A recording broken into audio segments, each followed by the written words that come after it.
Pastor Bernie. Well, good morning, Pastor Chris, on this cold morning, but good to see you. Can you believe that Ash Wednesday is on February 17th already? It's right around the corner. I know. A little less than a month away. Yeah, we hope by that time we'll be back on the patio and worshiping at 5 p.m. We're hoping that people will be able to get off work to be there with us, but also be able to get home before it gets dark. But we're, of course, always going to video it. So even if they don't feel comfortable coming in person, they can be with us online, either live or watch it later, whatever works for them. Yes. So it's going to be, but have you thought about what you might do for your Lenten discipline this year? One of the things I've always thought about Lent is, traditionally we talk about giving up something, but I think we ought to also talk about giving back something. That's a great idea. So one of the things that I thought about doing is doing a random act of kindness each day during Lent. I'm not talking about doing anything spectacular, but when you're in the store, you see a piece of garbage, throw it away, pick it up, even if it isn't yours, or call somebody on the phone to say how you doing. There's all kinds of different things we can do to give back. That's a great idea. I love it. What about you?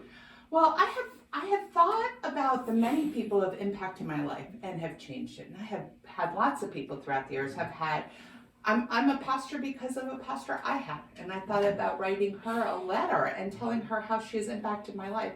And every day thinking about those people who have truly changed the direction of my life or were with me in a very difficult time, writing them a letter and just thanking them and letting them know what difference they made in my life. Because a lot of times people don't know what a difference they made in your life until somebody tells them. You and I know as pastors that we touch people's lives, but we never know until they tell us. And I think that's very much appreciated. So I'm going to do that for 40 days. Lent is 40 days, not including Sundays, they say. So I'm going to write 40 letters this year to let people know. Okay. What else do you have? Well, we're always concerned in our life sometimes about wellness and health. And as we know, when Jesus is during Lent, Jesus travels from Nazareth to Jerusalem, which is somewhere in the neighborhood of 80 plus miles. And I thought, well, one thing we could do is average 1 or 2 miles a day to model that in our own life. It not only models what Jesus did, but it also helps our health and helps us to be healthy and take care of our bodies that God says should be temples.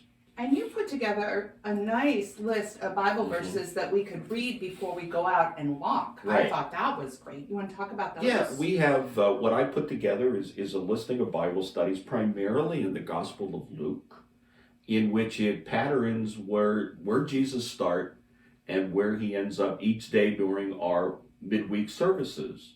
We'll start with Nazareth, and then he goes to Capernaum, and then Samaria, Jericho, Jerusalem. So the passages trace that time frame of how he meets with people and how he shares hope and words of challenge with them.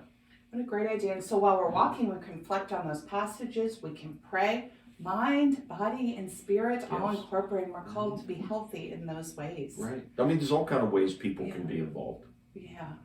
And I know that our folks have been through many Lenten journeys and through many disciplines of Lent. And so these are just some ideas. And I bet they have their own list of ways. I think they do. And ways that reflect their Lenten disciplines. And I hope they will call and share those with us and let us know how they are practicing their Lenten journey this year, especially while we're not back together yet, but we're getting close. We're closer. We're getting closer as we get vaccinated. Yeah. So I look forward to journeying with you and with our congregation and with our community at large through this time as we can grow closer to Christ in our walk. Yeah, so we hope that you join us in our walk and in our working together as we not only give up, but give back.